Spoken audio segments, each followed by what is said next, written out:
yeah, again, the libertarian bread and vegan bread, and like where do you morph into that? Yeah, like I wish I had a GIF or an audio GIF too of you doing the just repeating over and over. Yeah. Now I can actually. You have a video, make that possible. Yeah. But y'all better look out for those redneck aliens.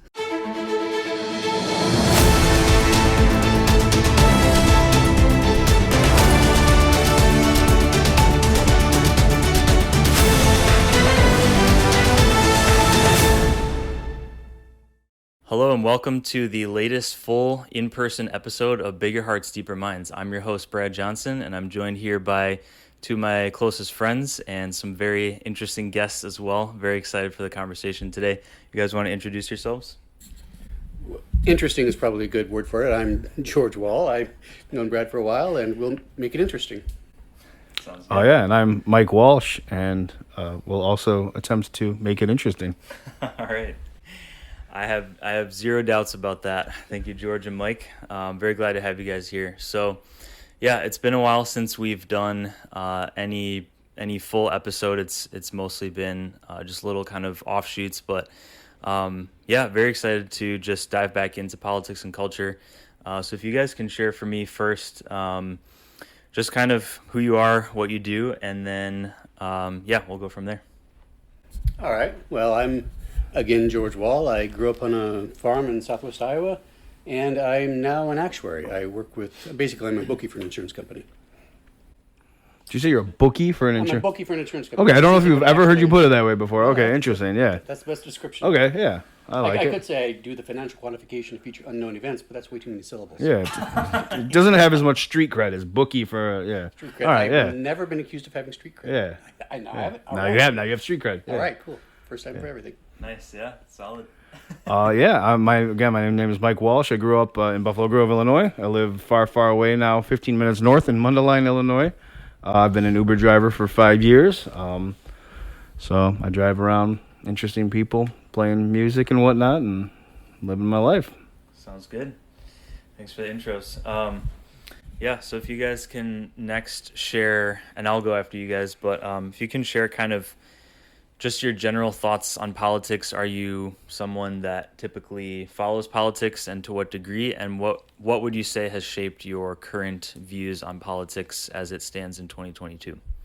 Yeah, I mean, overall, I'm definitely someone who follows politics.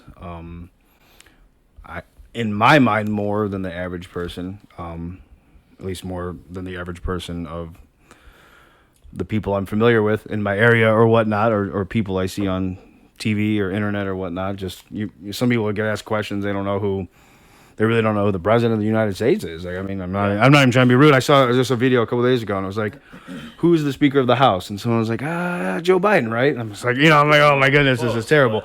So yeah, at least you had someone in office, just the wrong office. But yeah, so I mean, I follow it online. I follow different, just page, political news pages and things like that. Super currently probably following it a little bit less closely. Because I'll ebb and flow, I guess, basically is what I'm saying. I'll go through months or years where I'm like super, on top of it, and I almost maybe I have to pull back from it because I end up just getting pretty frustrated and stuff. So I'm currently kind of in one of those phases where I'm a little more checked out, but I don't want to get so checked out that I don't know what's going on either. So yeah, hopefully that makes sense. Yeah.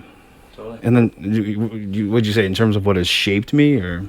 Yeah, like what's been your, I guess, primary political viewpoint drivers? I don't know. That was too wordy. What has most influenced you towards your current political views? Yeah, that's a good question, actually, because I wonder about that. I don't really know. I don't specifically know, like, oh, yeah, that is what made me who I am. Right.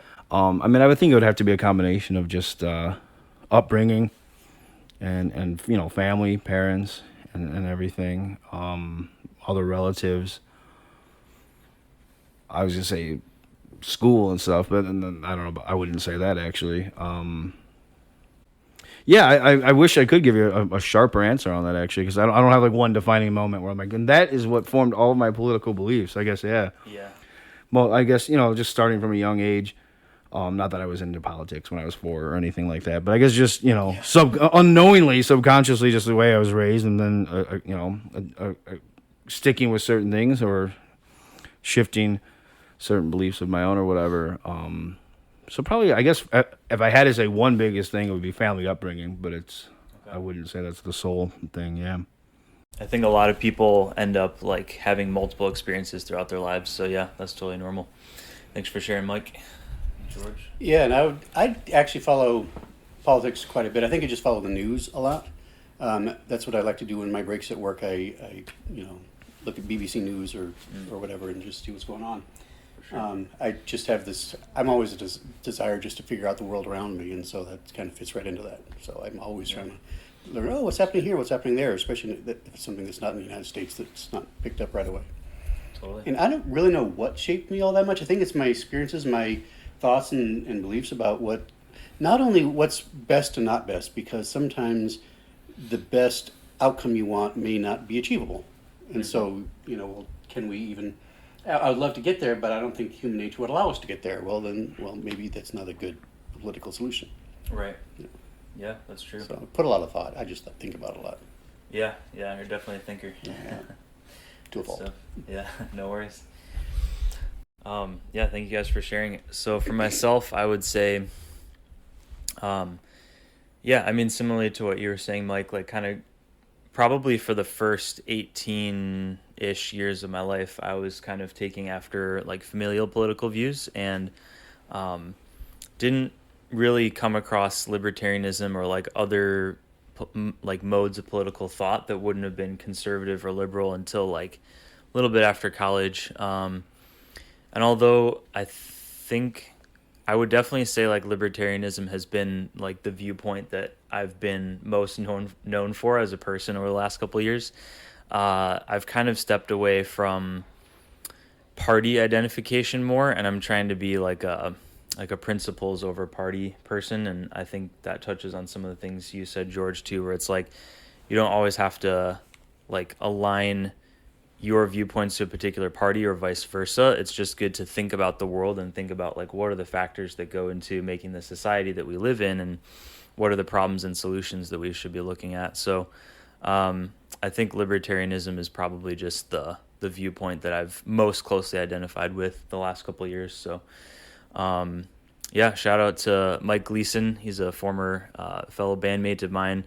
He and his brother Dan were some of the guys that kind of introduced me to the libertarian school of thought, so to speak, and just saw a lot of merits in it and felt like leaving people alone is one of the best things you can do economically and politically. So I'm sure we'll see some interesting conversations develop here in this episode. And also, I know, Mike, you and I have kind of talked about the conservatarian blend a little bit too, because we've had different viewpoints we've agreed and disagreed on. But yeah, good stuff. So diving right into the first political question of today. It's very, very poignant in several ways. So Bill Gates currently owns 270,000 acres of farmland in the U.S., making him the largest private U.S. farmland owner, with Ted Turner being a very close second. I think Ted Turner has 200,000 based on my research last night. So what do you make of all this, and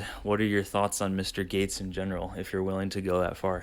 Well, I could go ahead and start with that answer. I did grow up on a farm. My dad just is in the process of selling his farm to retire. Okay. I don't really think one way or the other of him owning a bunch of land. It kind of depends on what he's doing with it. If he's, if he's going to try to, buy it up and crowd other participants out, kind of monopolize it, well, then that's the whole antitrust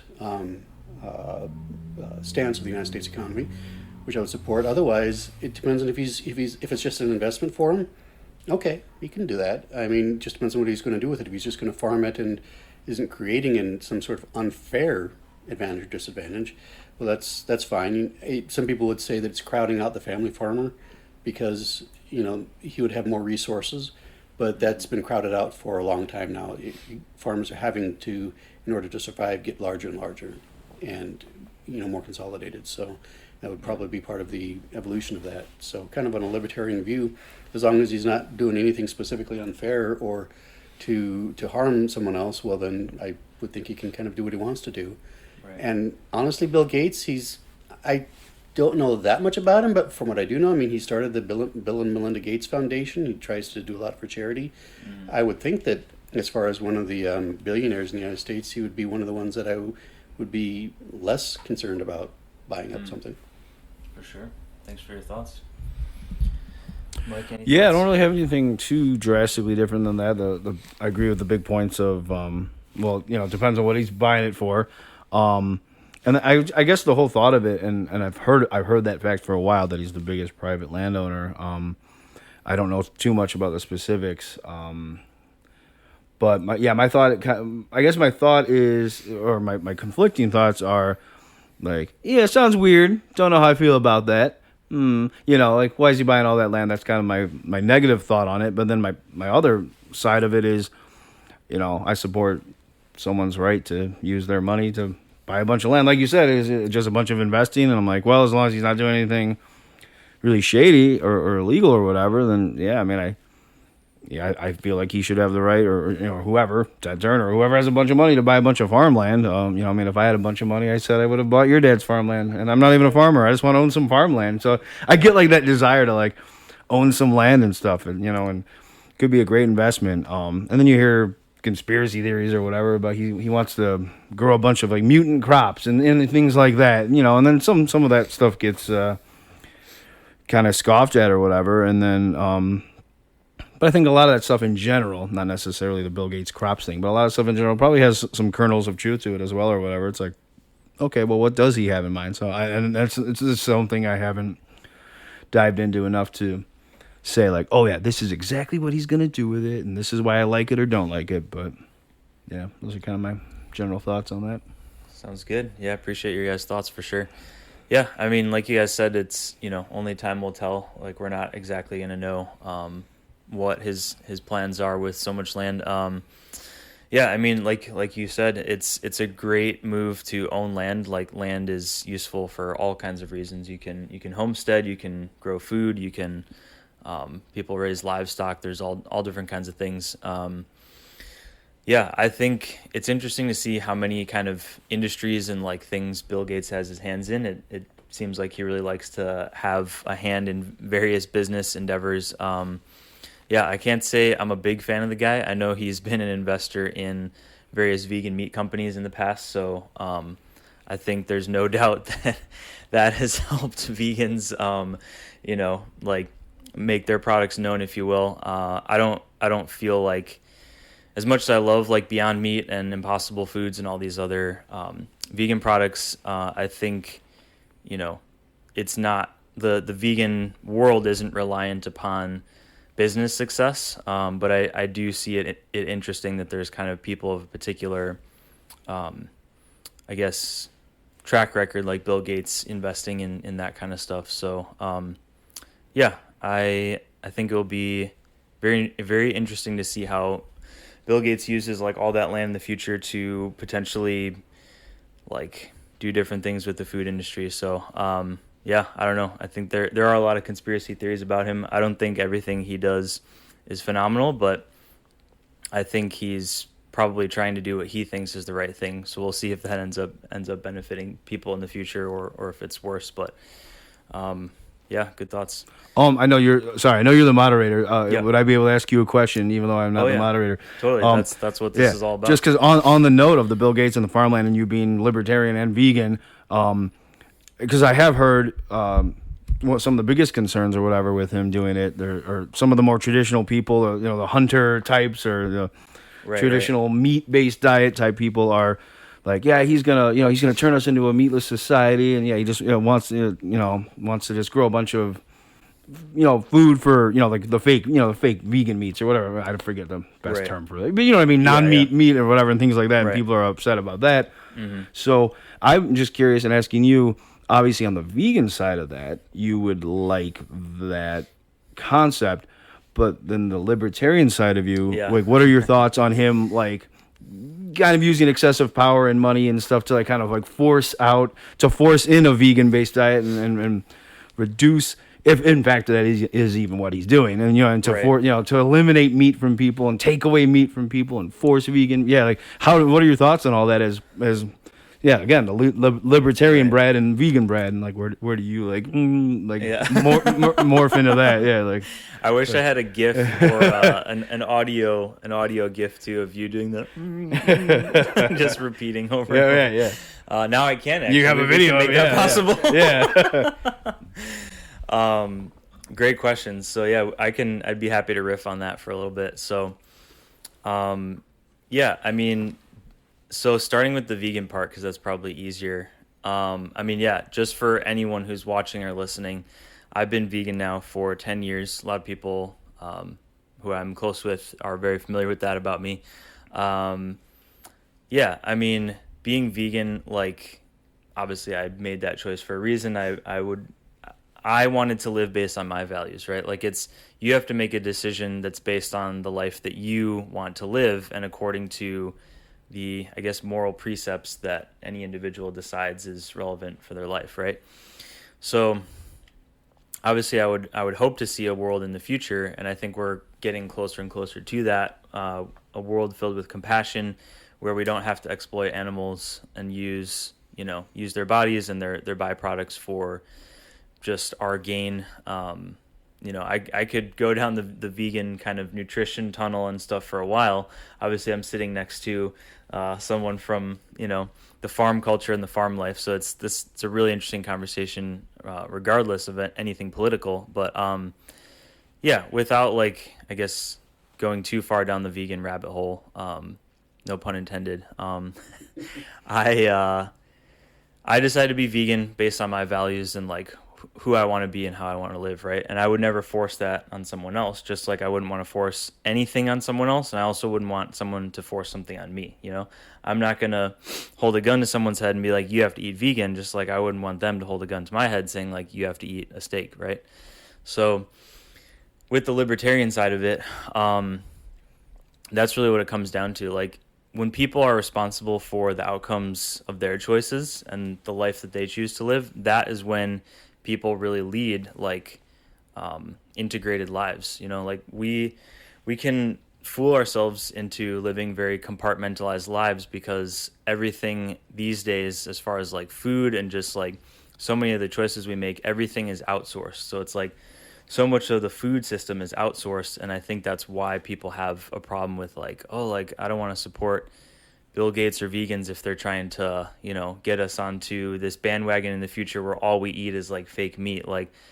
I can see that line of logic, but it's also no one, at least in America, no one is forcing you to eat or not eat a particular thing. The vegan movement is growing because people see the merits of it and people are gaining health benefits from it, amongst many other things, and people are just realizing wow, we don't have to treat animals this way in order to live healthy lives and to just it's just totally unnecessary, right? But yeah, I'm definitely not in the business of forcing people to eat or live a certain way. I think these half-truths, half-conspiracies about Bill Gates and kind of the proposed new food system, if you will, is based on people rightly believing that the so-called elites of our society want to basically make it as cheap as possible for the billions of people living on this earth to basically eat and use less so that they can eat and use more. There's definitely a case to be made for that. Now, is that happening right now, and will that fully happen? Probably not, because people want choices too, and the world is becoming so much more decentralized by the day. So I don't think that people at the top trying to push down on society, hey, you have to only eat corn and vegan meat, and we're going to eat all of our steaks and eggs and stuff while we live on our private islands and yachts. That's a very far-fetched idea, but I see where it comes from. So hopefully that wasn't too rambly. I kind of tried to cover a bunch of things all in one go, but to sum up that point, I'm vegan, always will be, but I'm not going to force that on someone else, and I'm not going to force other people to vote or think any specific political way, because that's the opposite of freedom. Like, people have the right to be smart just like they have the right to be stupid, and people have the right to be educated just like if they don't want to be educated. So, but hopefully more people try to be educated than not, and then you can believe whatever you want to believe. Well, I know you didn't ask me this, but I'm sure that you're shocked that I actually have some thoughts about it. So anyway, I want to be respectful of someone who is concerned about Bill Gates buying up the land to try to force people to be vegan. But I got to be honest with you, I think it's a little bit of hysteria. Yeah. Because it is true that people with a lot of money have a lot of power and can have a lot of influence. But I also am in a profession where I've made and have been responsible for making a lot of these types of decisions of, we're going to invest this way, we're going to target this, we're going to do this. Mm-hmm. And there's been so many times where I've seen even the marketing department say, okay, we're going to convince people that this is the right way to go, but people end up having their own minds. Mm-hmm. People really are more independent than we give people credit for a lot of times. You can often be influenced, and you can, mm-hmm. but there have been a lot of very wealthy people who have made huge investments that have turned out to be busts because they thought that people were going to like something, or that they could get people to like something, mm-hmm. Maybe a marketing ploy, and it didn't work. Right. And so in the end, I think that if he's going to try to be investing in vegan sources, especially because he's been such a successful business person, most likely he's investing in that because he sees that as a future source of revenue. Yeah. He might see that as a growing industry. Maybe he's philosophically vegan. I don't even know. Yeah. But you don't even have to be philosophic. He could be a guy who likes steak and still invest in the vegan industry because he sees it as growing. Yeah. Yeah. And that would be a very smart thing to do. And I think that it's going to be the people that decide. There might be more people to be vegan. Maybe eventually everyone will be vegan. Maybe eventually there's just going to be a mix. Yeah. And if he makes a bet on vegan, it will pay off or it won't. Even Warren Buffett, who's made a lot of fantastic choices, has made some that blew up on him just because people acted differently than he thought he would. And in case of Warren Buffett, he's cool with people eating meat or people eating vegan. He has a bunch of different food options at his Warren buffet. Exactly. Exactly. Very much so. Dude, yes, I knew there would be some great moments, and that's one of them. So you can already see the spikes on the audio track. That'll be a good clip to share. Thank you, Mike. Right on. You're very welcome. As Warren Buffett. No, it's going back to the serious side. It's well said. I mean, being an investor, it's inherent risk, right? Like you can't predict 100% of everything all the time. You can't even predict 100% of anything all the time. So well said. Yeah, I don't even know if Bill Gates eats vegan or anything like that. I honestly don't care. So it's like that's the libertarian side of me. Yeah, he's a mixed bag for sure from my standpoint. But any other thoughts on vegan libertarianism or libertarian veganism before we go to transhumanism? Not at this time, no. Okay, sounds good. All right.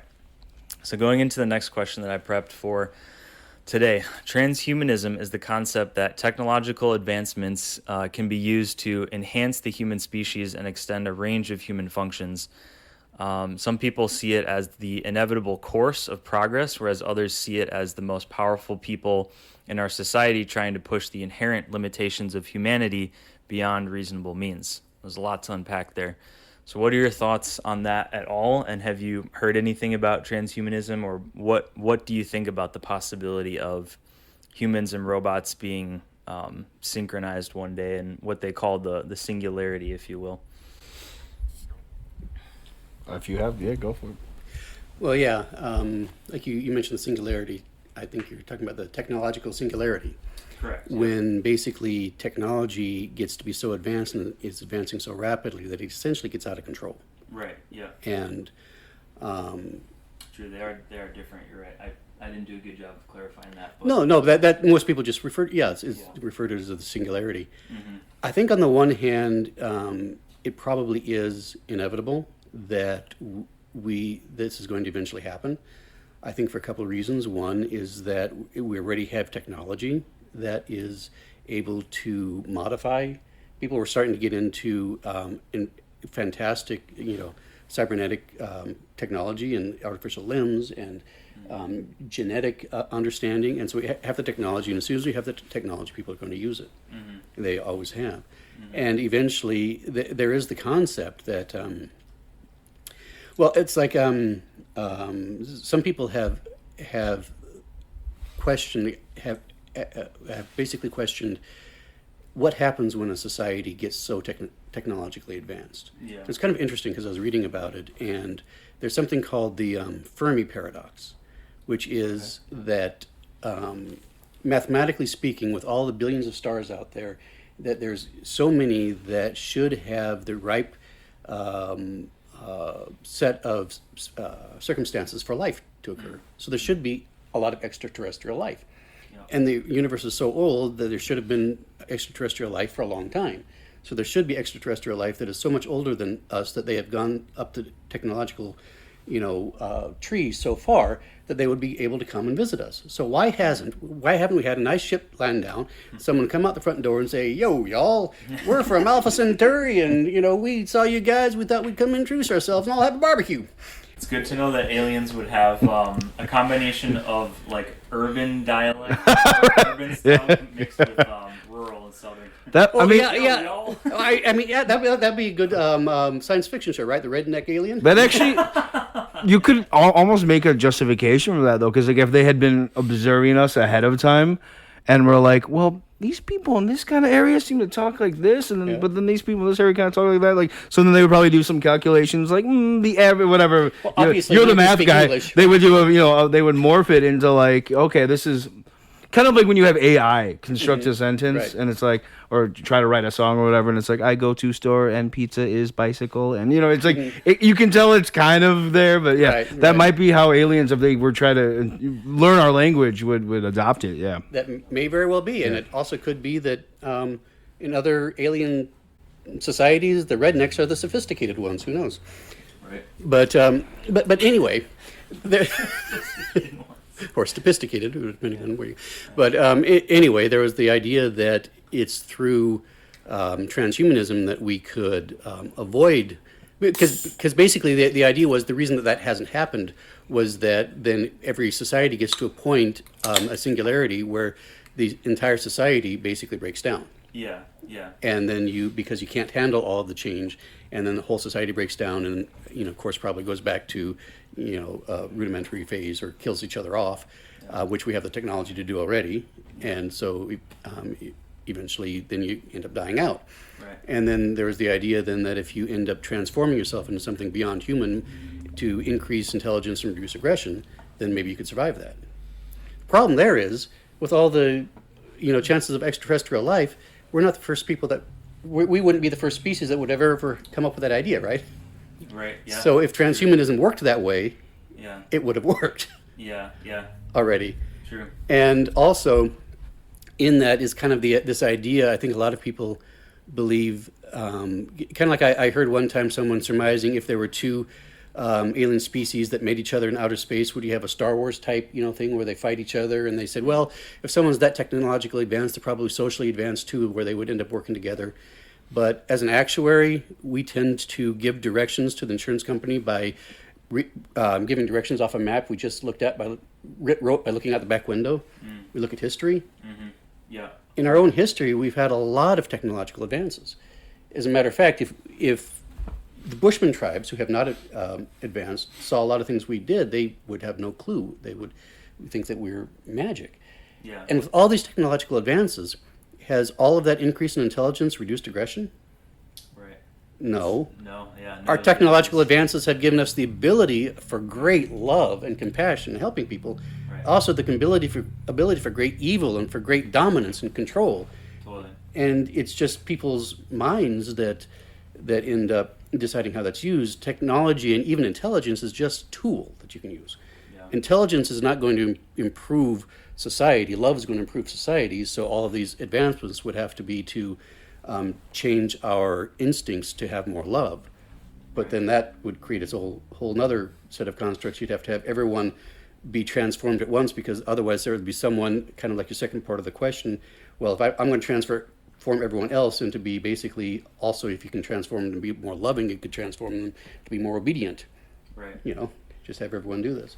I don't know if that's going to happen, but then again, every technology we've had, someone's tried to use it to try to dominate people. So I don't think that it in itself is a concerted effort by powerful people to try to dominate people, but I think it is kind of the natural course where we're getting more and more technology. Eventually, even to survive, we might have to adopt different technologies, and there's going to be people that try to take advantage of it.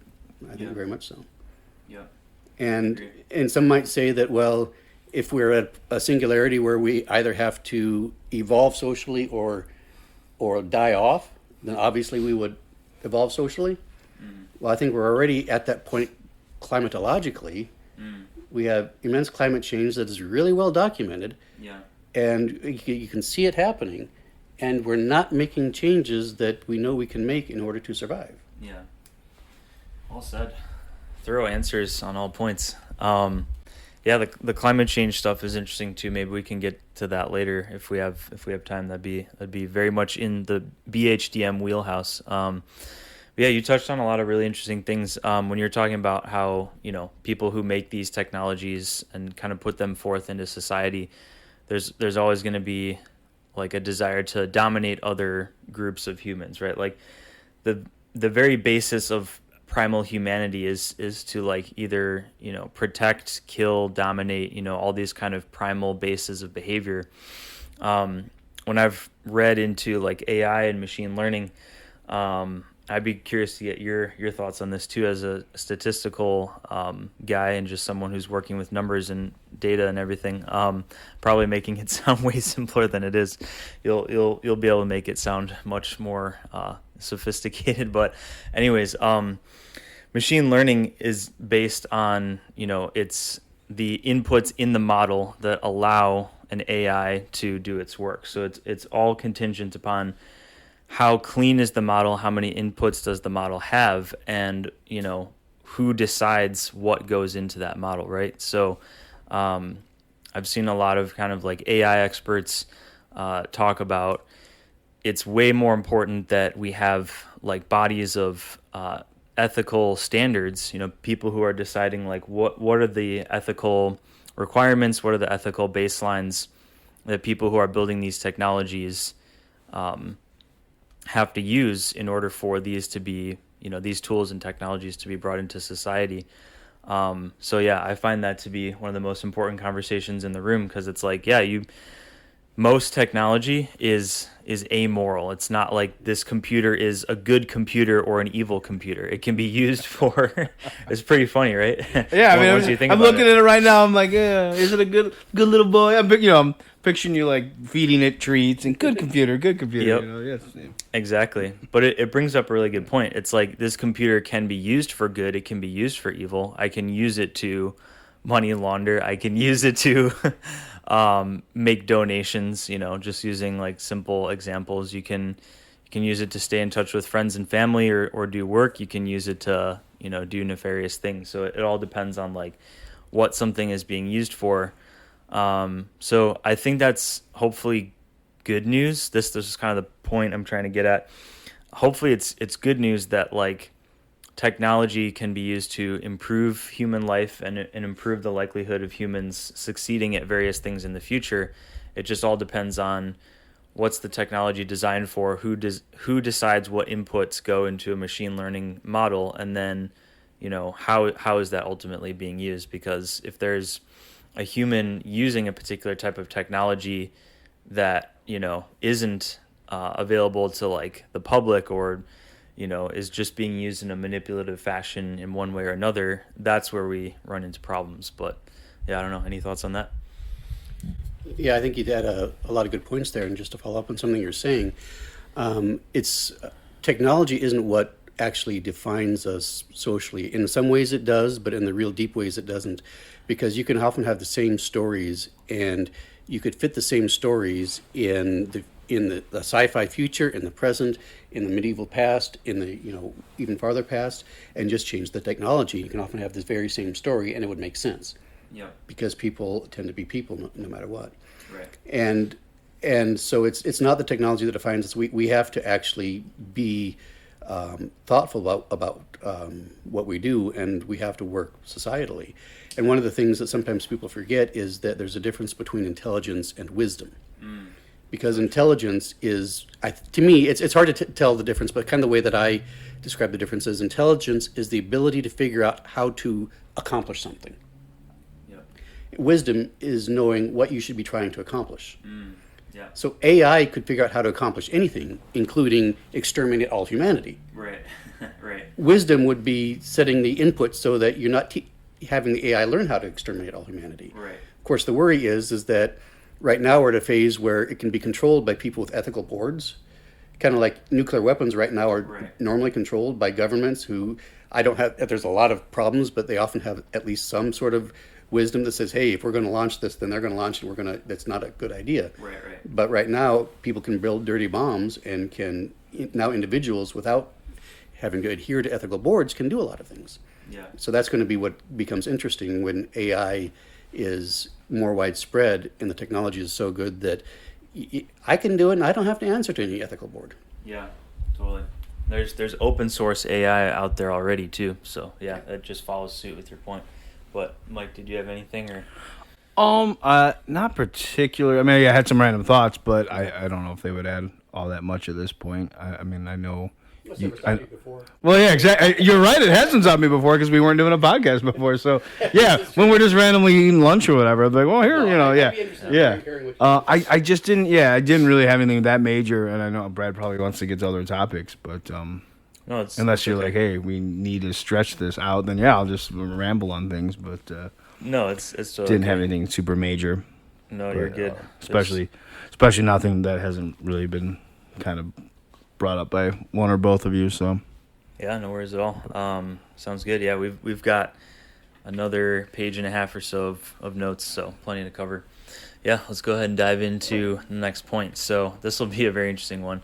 And there's been, as you and I have talked about before with misinformation and media literacy, there's been I don't want to say misinformation. I don't like that term in general. Maybe that's something I can talk about another time. But there's been a lot of cherry picking, if you will, about this. But I did some research last night and this morning. So this is just a accurate synopsis, if you will. The IRS issued a report in 2021 sharing that it could hire another roughly 87,000 new agents by 2031 if it received $80 billion from Congress as part of the American Families Plan. And the IRS made headlines as recently as the last 2 weeks when the so-called Inflation Reduction Act was passed by the Senate and people started sharing more about the IRS's 2021 report.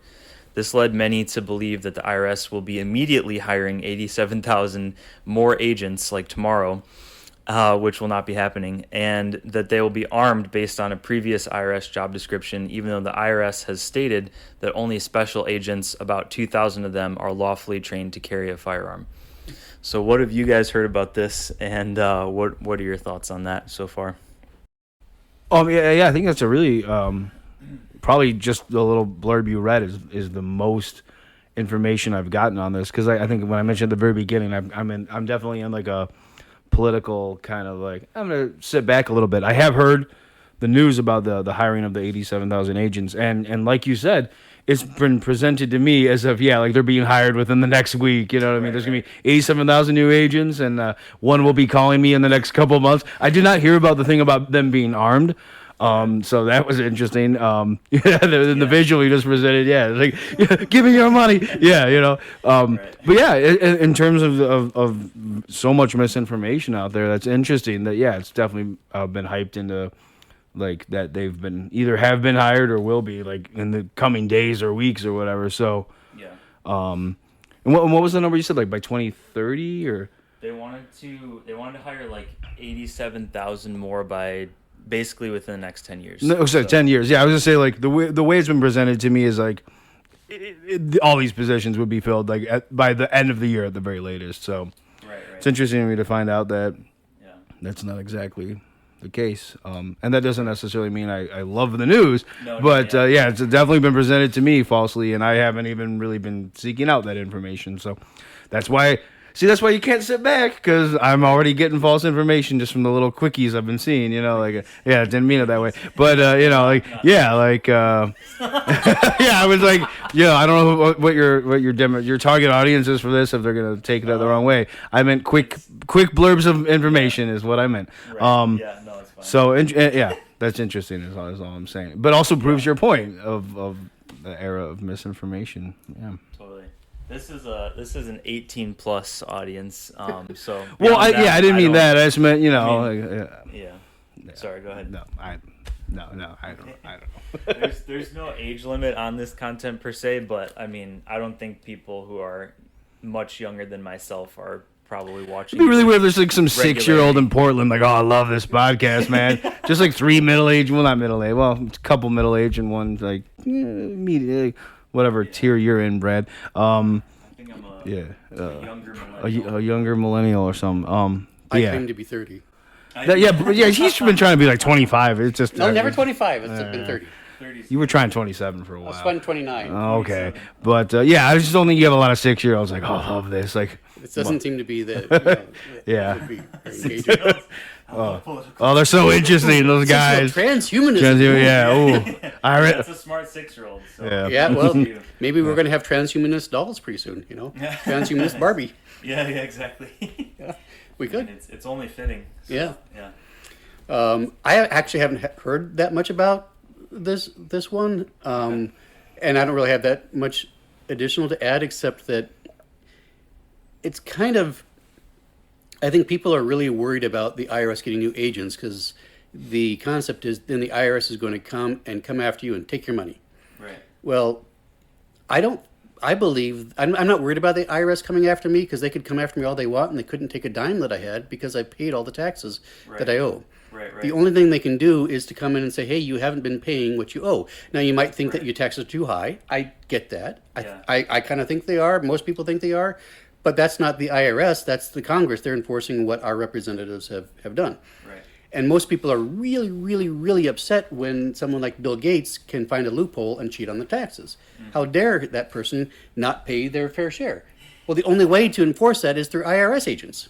Yeah. That's the only way to enforce it. Yeah. So they're really kind of getting people that haven't paid their fair share. And if it's been an accident, it's been an accident. You know, like, whoops, I didn't realize that.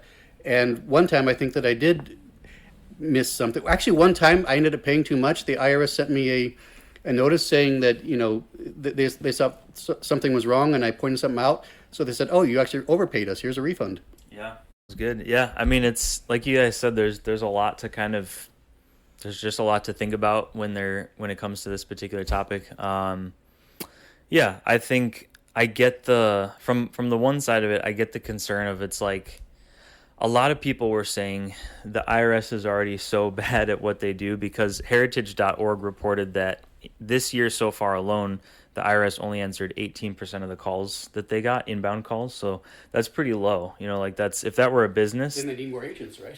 Yeah. So, well, that's exactly why people are saying like, okay, maybe the IRS is doing the right thing. Will they actually like answer even 50% of their calls? That would be a massive improvement, you know?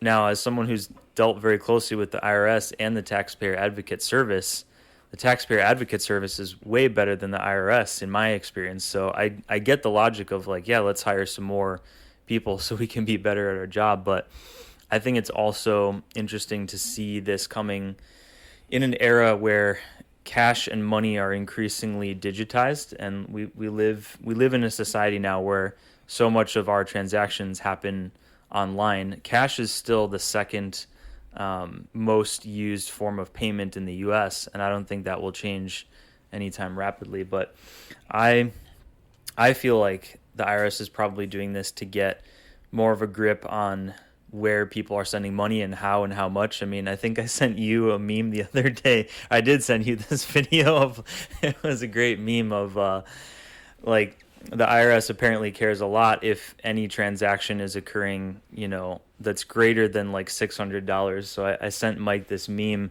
It was a spliced clip from like WWE or something like that, and it's like this clip of a guy saying like, "Hey, we have someone outside," and he's like, "Go, go, go! You get that son of a beat! Get me to him! Get me to him! Go, go, go!" And then the headline at the top reads, "When the IRS sees that your Venmo balance is $600.01." So it was pretty funny, but yeah, I don't know, man. I'm not a fan of the IRS. I'm not a fan of the government in general. Not a fan of it. No. There you go. Yeah. Yeah, I mean, it's a thought that popped up to me with I remember sharing with you recently that, you know, for the last number of years when I filed my taxes, there's still information that I have to mail to them. Like, I do it all electronically, and they're like, "Oh, but that information, you're gonna have to mail it to us." Really?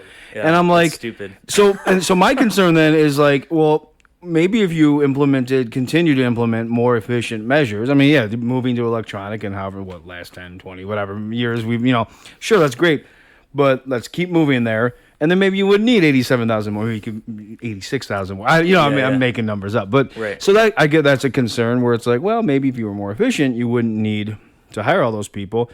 And then the thing you guys were saying about, I think you said only 18% of calls were getting answered. It's like, okay, maybe they do need 87,000 more, and then maybe they could answer more calls. And then I think some people probably have the concern that they're going to hire 87,000 more agents, and still only 18% of calls will be answered. And it's like, well, however many there were before, I don't know, 100,000, I don't know. Right. So we were paying $100,000 agents to answer 18% of calls, and now we're paying $200,000 agents to still only answer 18% of calls. So like, where's all that money? So I think that's the concern, is just the lack of, because if you made the tax code a lot more efficient and the tax filing process a lot more efficient, right, you could maybe argue that you could, get by on less employees. So. It's frustrating, yeah. The tax code the IRS has no control over the tax code. Well, yeah, and I'm not specifically blaming the IRS for that, but I'm just saying, like, well, maybe we should improve the tax code, yeah, and then that's something I've felt for years, way before this IRS hiring news. So I just meant in terms of I can see where people's frustrations are coming from, like, it doesn't sound great, like. Totally true. A couple fun facts. I looked this up last night. Do you know how long the U.S. tax code is? Number of pages? Oh, how many pages? 683. Not a bad guess, but way more than that.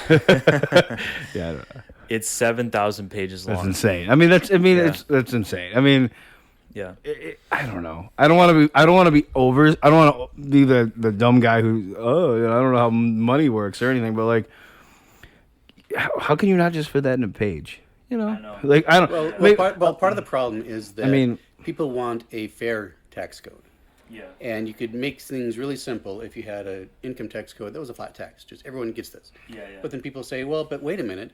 Is it right that Bill Gates pays the same percentage that someone who's living in poverty pays? Right. Well, that's not right. Well, then we should change that. Well, then, is it right that we have to pay tax on getting food? Oh, then let's not have that be sales taxed. Yeah. And then so in order to make it fair, you have to keep adding and adding and adding and adding and adding. And then the tax code is also used to try to encourage people to invest in the right things. Like right now, we're giving tax breaks to people who buy electric vehicles to try to reduce emissions. Mm-hmm. Well, that added pages to the tax code. Right. And when you add pages, you can't just do it in a sentence, because when you just simplify things, you have someone, like we were saying before, who's going to figure it out and take advantage of it and find a loophole and says, well, I'm doing it. So they have to be very, very, very, very precise in what they say to make sure that you have to do it the way they're wanting it. Like someone could say, oh, electric vehicle. I have electronics in my vehicle, therefore I have an electric vehicle. Sure, So yeah. I mean, I get, yeah. Vehicle, it right, defined as this, Yeah. Absolutely. Well, so it's unfortunate that it's that complicated, but if we did make it really, really simple, then we would probably also then say, well, it's not very fair. And then, so it's a trade-off, and we might be in the place where we've gone too complicated, and we could lose a little bit of the fairness to try to make it simpler, because then also all the complication can also create loopholes where people can try to take advantage of things as well, which makes everyone upset, because I'm not a fan. I don't like paying taxes, but I'm really more upset if I have to pay more taxes because other people aren't paying what they're owed. Yeah. what they owe. Yeah. Absolutely. Well, that's even interesting too, because you make a good point about like, the struggle for fairness like could sometimes add complications, and then that's even further complicated by like not everyone agrees on like what fair is. You know what I mean? Yeah, because like I was gonna say. I know, like we were talking about Bill Gates earlier, and I'm definitely not here to be like I'm super pro Bill Gates. It's has nothing to do with Bill Gates, but just to use him as the example, like. Right. You know, if someone making 10,000, you know, if we had like a crazy, just super easy flat tax, it's like someone making $10,000 paying 10% pays $1,000 a year, Right. and it's like Bill Gates is contributing $1 billion a year to. It's like, how's that fair that he has to contribute $1 billion to society, and me, I only contribute 1,000. I make more than 10,000 a year, but not that much. That's below poverty. Yeah. 10 billion. Right, he'd be but- contributing more. But that's how much more? yeah, but that's my point. Is how is that fair? He's just one person. You know what I mean? Like he's basically paying for like 2 states, and I'm paying for like two square feet by 2 square feet. You know what I mean? I'm paying for one pothole a year to get fixed. He's paying for like 10 highways. And again, this is not a pro. I'm not coming across as like Bill Gates, man. But I'm just saying it's interesting to think about. Yeah, I think that's you can't even. Yeah, people can't even agree on what's fair. Is that fair? I think that's a really good point. Then you have to agree on what's fair too, because I think that probably even adds more complication because then you have to come to a compromise. Right. Yeah. And that's why we're all miserable and all. We're all paying taxes and they're not being used the way any of us want them to be, and some of us want them to be higher and some of us want them to be lower, and we're all just gonna cry until we die. Cry Until We Die sounds like an emo metal-ish band too, like because you got the cry element, but then you've got the die, like death. Make it happen. Brad Johnson's side project. That's good. It might have to. Yeah, Cry Until We Die. Well done. No, but it's true. Fairness is a difficult topic to agree on for many people, because what someone thinks is fair for them, they might not think is fair for someone else, or they might, people might want, like you said, a flat tax across the board, which is essentially fair, but a lot of people don't think it's fair. But good thoughts all around. I had another. Oh, do you know how long the IRS regulatory workbook is? This one's. You thought the tax code was insane. Guess how long the IRS workbook is? 49,000 pages. 49,000. That's a lot. It's actually less than that. Okay. Yeah, that's a good guess. It's about 14,000. Okay. So still crazy. Double the tax code. So, but yeah, wow. All right, let's jump to our next topic. One of my contact lenses fell out, but I'll put your it tiny back little in. yeah. I'm so intrigued by those. Yep. I have hard lenses, so they're lifetime. It's a lifetime deal, if you will. Just like software. I don't know if anyone else buys lifetime software. I do. Well, that wouldn't be software. That would be hardware because it's a hard lens. That's true. It would be it would be an HLTD. Yeah. All right. So this is a spicy one, as the kids say these days. This is up your alley. I say spicy a lot. Yeah. I'm not because I'm a kid, but just I say spicy. Yeah. Well, I was just in conversation recently where no one's called me spicy. Yeah. Yeah. You don't. Yeah. Yeah. And we're all Christians here, as long as I've been told. But sneak attack. Yeah. Right. Interesting. I'm really curious what the topic is. Yeah, and I'm we can go as short or as long on this one as we want to, but thoughts on the recent overturning of Roe v. Wade and the Supreme Court's decision to turn it back to the states. I'm just going to start with that. Yeah, if you have some, go ahead. I mean, in terms of the actual Roe v. Wade, it's not something I'm not super well versed on the law itself. I'm not going to claim to be. And not to toot my own horn, but I almost do want to give a little mini shout out to that and to people who do that. It's like if you don't really know something, at least calm down a little bit about what you're talking about. Now, in terms of having a stance on abortion, you can have a stance on that without knowing specifically Roe v. Wade. But in terms of the law itself and the Supreme Court decision, I don't want to claim to be super knowledgeable on that because I'm not. In terms of abortion in general, no, I'm not for abortion. In terms of the legalities of it, that could be like a whole other podcast. So I don't know how long you want me to go. Right. But in terms of it going back to the states, I mean, it's my understanding from some people I respect, is that turning it back to the states is a good thing. And that's about as far as I can go. There's people I respect, but again, just because I respect them doesn't mean they're right, So until I read something fully for myself, I don't want to claim to have a full, knowledgeable opinion on that. So in terms of the actual legality of Roe v. Wade itself, I'm gonna just be honest that I can't say a whole lot about that. Totally fine. Yeah, and it's because that topic has a lot of different dimensions to it, and one dimension, of course, is whether you just are philosophically pro-life or pro-choice. Right. And that's something that I lead a church group, and we were starting to talk about that one time, and I thought, well, this could be a topic that to actually talk about it would take about 3 months of talking about it every night to get into everything, because there's a lot of different, constructs. So rather than to get in that, because the overturning of Roe v. Wade goes beyond that. A lot of people saw it as a fight against their position, against their position, and I get that because it's very important. But just out of the fact that you kind of gave an idea of how long this is going to be, and that time stance was not 12 to 15 hours.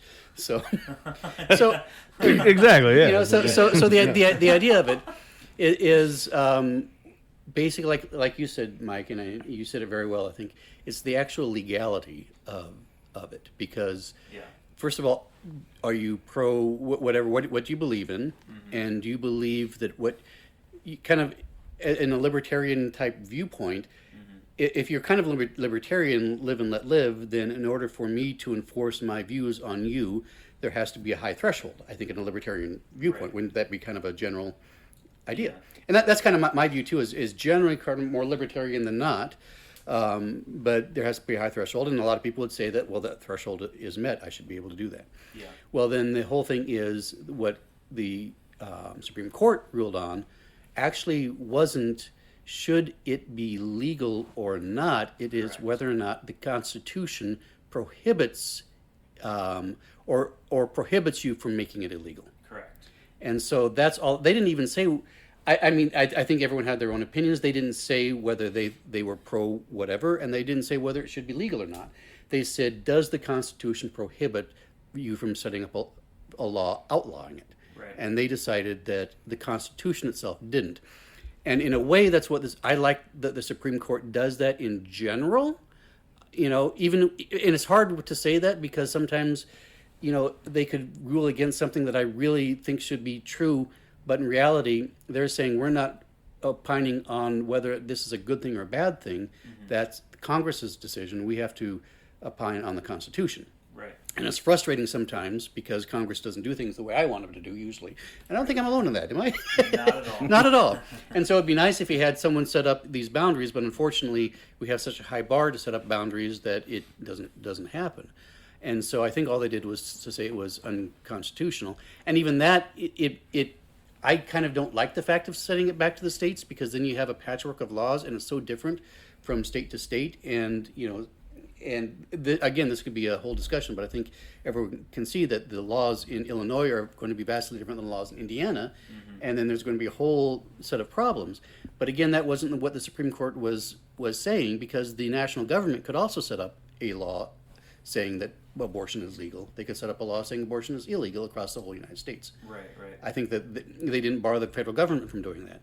And so if you are pro one way or the other, then right now, rather than saying that, relying on the Constitution to say that, it is one way or the other, you have to vote people in office that agree with you to make the law that way. Unfortunately, then in 2 years, the other side could vote people in and change the law, which, so to me, it creates a lot of problems with variability between states, variability, year to year. But did the Constitution actually protect it? Some people say yes, some people say no, and I'm not a big enough scholar to know to really be able to opine on whether the Constitution actually says it's right or not. I could talk a lot about, for 12 to 15 hours, about what I think is right or wrong, what should be or shouldn't be. Yeah. But again, I think the ruling was about the Constitution, and I don't know. I could say I think the Constitution should say this, but if the Constitution doesn't say this, well, then I have a lot of work to do. Right. Well said.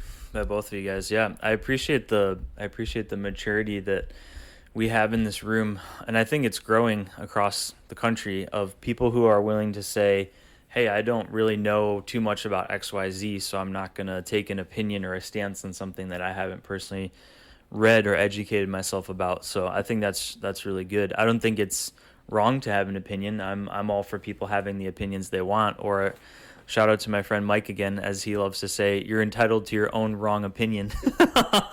Now, he was saying that in reference to Tim and Eric, so it wasn't about anything particularly serious. Just to clarify, that's a different Mike, but this Mike, yeah, I mean, Mike Gleason, yeah. But yeah, totally. I mean, you've said. I mean, I wasn't trying to not take credit for that or take credit. I was just, it's like, if you like that quote, give him credit for it. If you don't like it, don't blame me for it. Yeah. I like that neutrality. I'm not trying to take or not take credit for it. Because at first I was like, oh, what did I say? And I'm like, I don't remember saying that. I'm like, oh, he must be talking about a different Mike. Yeah. I was like, at first I was like, well, that's a weird way to put it in the third person when you write. Right. Yeah. It's like, oh. As my friend Mike said, ha ha ha. Yeah. No, but getting back to the Roe v. Wade and abortion stuff. Yeah, I mean, you touched on it perfectly. It's not that I think the biggest misconception out there that people had is like, oh, abortion's going to be illegal everywhere now. And it's like, no, like there's still plenty of states that you can go to. I looked it up recently. I mean, a lot of the states that already have the highest numbers of abortions anyways are the places that are planning to keep it legal well into the future. I mean, New York, New Jersey, Florida have some of the most abortions, and a state like Wyoming has some of the least. So I wasn't too surprised because our world is crazy these days, but I was surprised to see that there were just so many people getting up in arms over the fact that they thought it was going to be illegal everywhere now. And it's like, no, they just decided that they are not going to take a particular stance on that. They're going to give it back to the states. And it's like, if anything, that's giving everybody more freedom, more leeway to decide, like, if this is really something I feel I need, first of all, take responsibility for the decisions you make. Like if an abortion is going to happen, I'm very much pro-life. I'm very much like not, having babies being killed in the womb. So there's that to begin with. But it's like, if people are going to continue to go through with it, and they will, first decide if that's something, that you want to be responsible for. But second of all, like I'm sure there will be people moving from more red states to blue states and blue states to red states, but I was just shocked to see that people felt like it was going to change their lives overnight, when in most cases, most of the time, the states where it's still legal are the states that it's already happening the most in the first place. So, so it's intense. And you do raise a good point that in general, but there were some people that overnight it did suddenly change, their lives. Yeah, totally. But again, I'm going to stick to my thing about sort of not getting into it, because once I go down that rabbit hole, or the vegan rabbit hole, or whichever rabbit hole you want to go down, then I would be there for a long time, and I want to have lunch at some point. So I'm not going to go down there. But this is a topic where, well, whatever you believe, the Supreme Court decided what they decided, that the Constitution does not protect that. Whether or not that's right or wrong, again, it has to be down to opinion, and it's their opinions, and they are the ones that have the legal right to make that opinion. But then, if you agree with it or disagree with it, now you have a lot of work to do. Like I said, you could even try to change the Constitution. If they say the Constitution doesn't protect it, we could change the Constitution to make it protected, if that's what you really want. Right. And you have a lot of work to do, because there's a lot of people that disagree with you, and that's part of the problem. Exactly. Right. And this isn't something where a lot of people can find room to compromise on, and understandably so. Yeah. But again, this basically leaves it back to people, and we have to do the work then to make sure that the decisions that our governments make, locally and nationally, line up with what we want. And that means, really, if this is a priority for you, then make it a priority in your voting. Yeah. And vote. Right. Yeah, that's a good way of putting it, George. I'll just add a couple other quick thoughts, and then I don't know if you had any other, Mike. Otherwise, we can move to our final topics. But yeah, absolutely. The Supreme Court decided it's not constitutionally protected. It used to be a federal right. I mean, that was the basis of Roe v. Wade. Is it became a federal right for people, and now that it's not, I think it's a good kind of shakeup, if you ask me. People people say they want freedom. Well, with freedom comes responsibility. So now it's, it's all a matter of, the individual choices that you make. So, Mike, any final thoughts? I guess my thought was, we were talking about the IRS agents earlier, and then now the recent law change with Roe v. Wade, and I feel like when you bring up both of those, it really kind of points out how so much has become like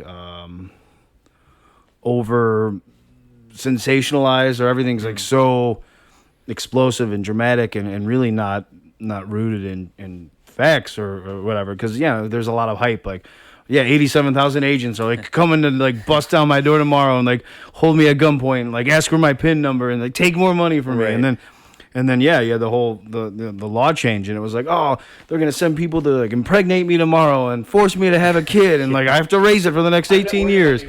Well, not in our case, but it's my female friends or whatever. It's like they're gonna force me to have 10 babies, and it's like no one's forcing you to have 10 babies. Like and I'm kind of being dramatic, but I'm only being dramatic because there was really a lot of dramaticness. I don't know the drama. And those are just two of many examples. It's like, okay, read up on what's going on. Read up, read up on the IRS situation. Read up on abortion laws or whatever. But it's not.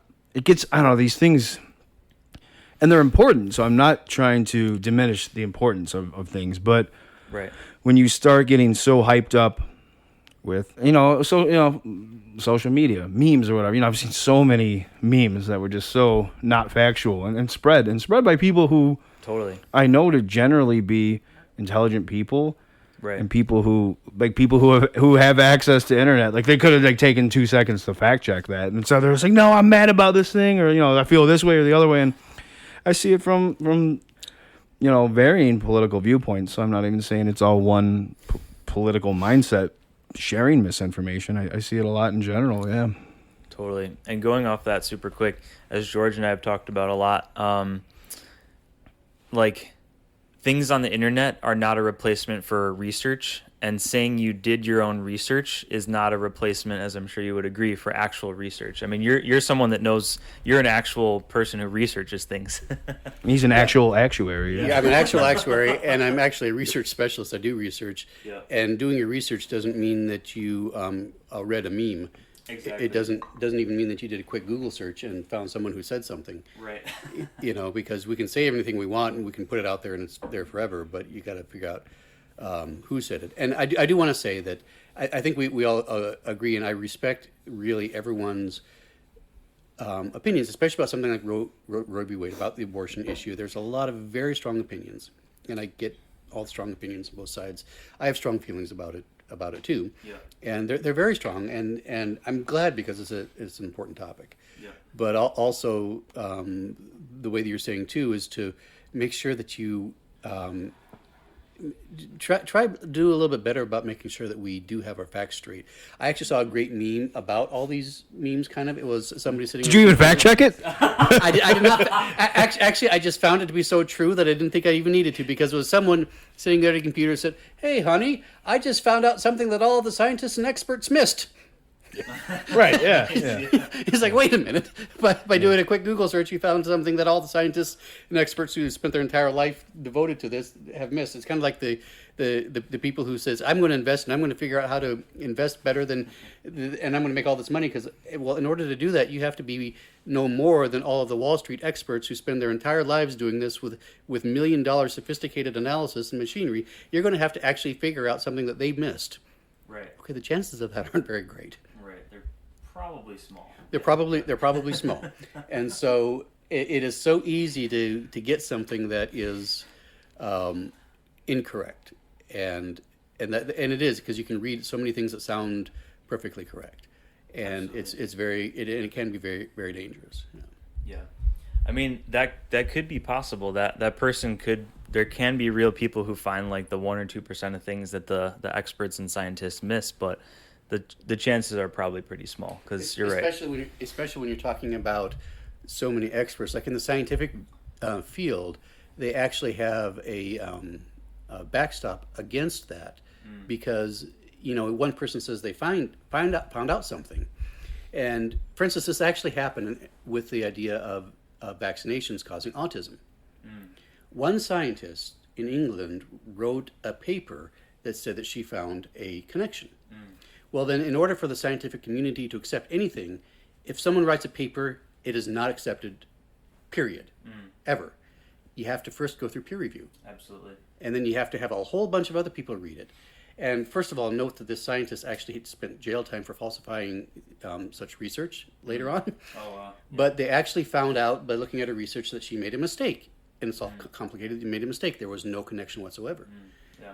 And then so she actually had to withdraw all that, say, no, this wasn't correct. And then other scientists, they tried to reproduce the results, say, well, maybe it is true. They couldn't. They actually did other studies that actually showed that there's slightly less of a chance of getting autism if you get vaccinated. Many studies did that. And so the scientific community had this backstop of saying, no, just because one person says it, we're going to all double check it. And after everyone double checked and everyone argued back and forth, as a matter of fact, the way that often works is there's often argument back and forth. And by the time you end up with all the arguments, you've kind of settled out what's true. Yeah. But that's still on the internet that someone said that they found a connection. Totally.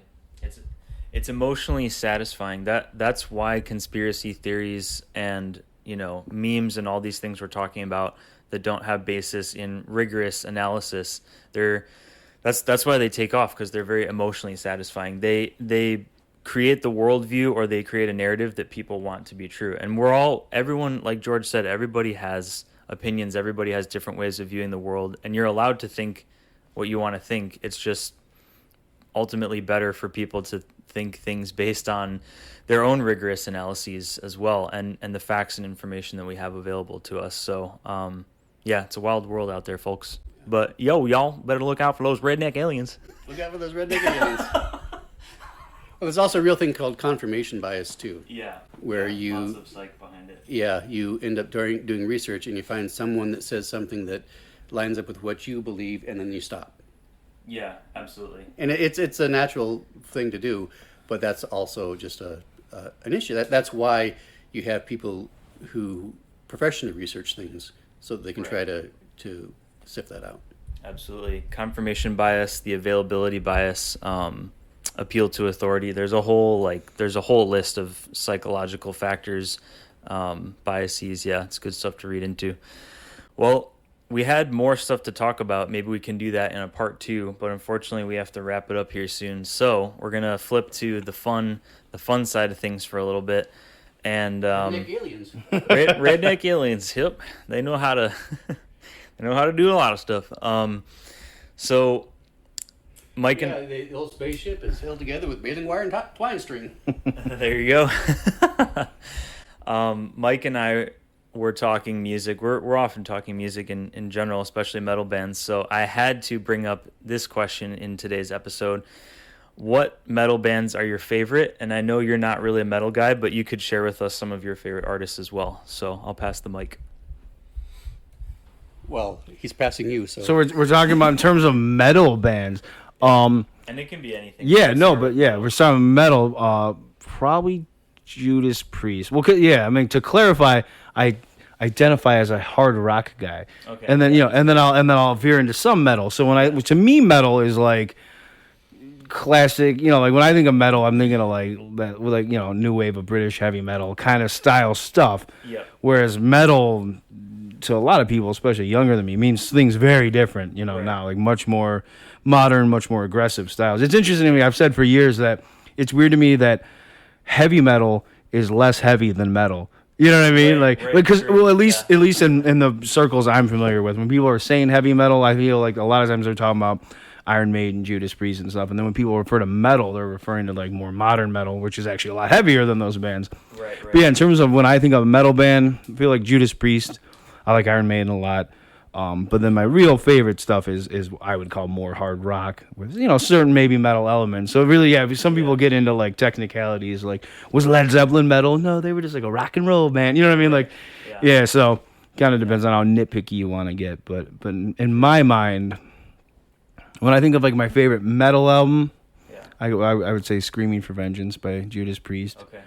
But again, to a lot of people, that would just be like hard rock. Like a modern metal guy would listen to that now and be like, it's good, easy listening. Screaming for vengeance, so chill. Like, just depends on what you're used to, But hopefully that makes sense and didn't muck things up more. And people are like, what's metal? What's rock? I don't know what's going on right now, No. Yeah. But you would say your favorite individual metal song of all time is "Can I Play with Bradness?" Of course. That's my favorite song written about you. Yeah, and it's like that's by Iron Maiden, who I think is more metal than Judas Priest. But I wouldn't really. I mean, "Can I Play with Madness?" Is that really a metal song? No, it's kind of like a very commercially. It does. It's got like a hook and a melody. It's got some energy to it, but it's definitely not like metal. You know what I mean? Like. Yeah, you could hear it. It's like radio friendly commercial metal. From even from Maiden. Exactly from Iron Maiden. That was that was like Maiden doing like that 1987, 86, 88-ish era of like very commercial. Everything was getting very big chorusy and very commercial. It had like a nice Charlie Sheen on it and Charlie Sheen. And I'm not knocking that era. I love Was that early metal? Was it Maiden metal? Was Maiden metal?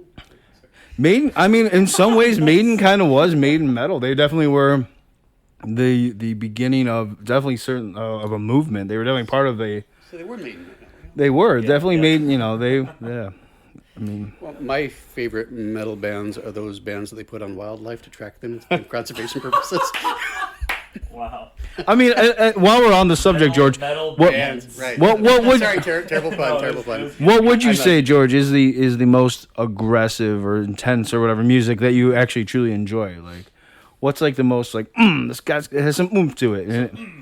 I mean, and it might not be metal, but like what? Anything that I could suggest people would laugh at. So I mean, but yeah, no judgment, because I mean, I'm currently my most listened to artist of the past couple weeks because I'm ranking all of their albums with a friend is Hall & Oates. So that's certainly not aggressive at all. But I meant like, I'm trying to think of a good comparison. Like, Shania Twain has more oomph than, I don't know, than James Taylor, exactly. Shania Twain, super not metal, but more oomph than James Taylor. Yeah. Probably the oomfiest guy that I can think of is Toby Mac, which is nice. Toby Mac? Toby Mac's got some. First I was thinking of Toby Keith. Who's Toby Mac? Toby Keith. I'm thinking of Toby Keith or Toby Maguire. Who's Toby Mac? He was one member of DC Talk. They all did Okay. their own Okay, I know DC Talk. Okay. It was Kevin Max, Michael Tate, and Toby Mac.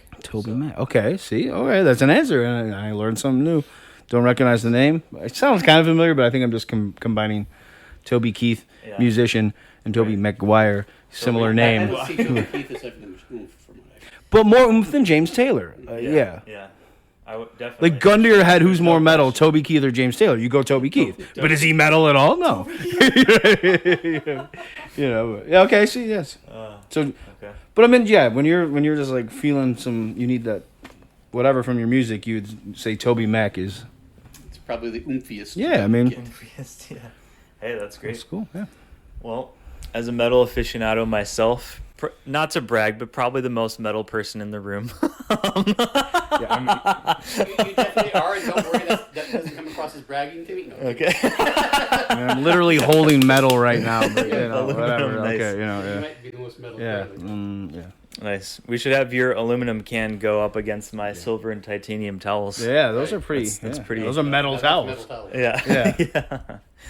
But in all seriousness, it's impossible for me to narrow it down to even 10 bands, but I'll probably give 3 or 4 or 5. But August Burns Red is my favorite metal core band.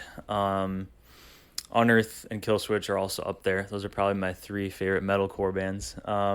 Winter Sun gets probably Winter Sun and Kalma are probably my top 2 melodic death metal picks. So, and then as far as traditional metal, Iron Maiden is easily my favorite. Granted, I've read interviews where Steve Harris said that he just rips off Jethro Tull and what's the other band? The band that had it was another Irish band. I don't know. Thin Lizzy? What? Thin Lizzy? I'm saying Irish band. Yeah, that's it. Thin Lizzy. Thank you.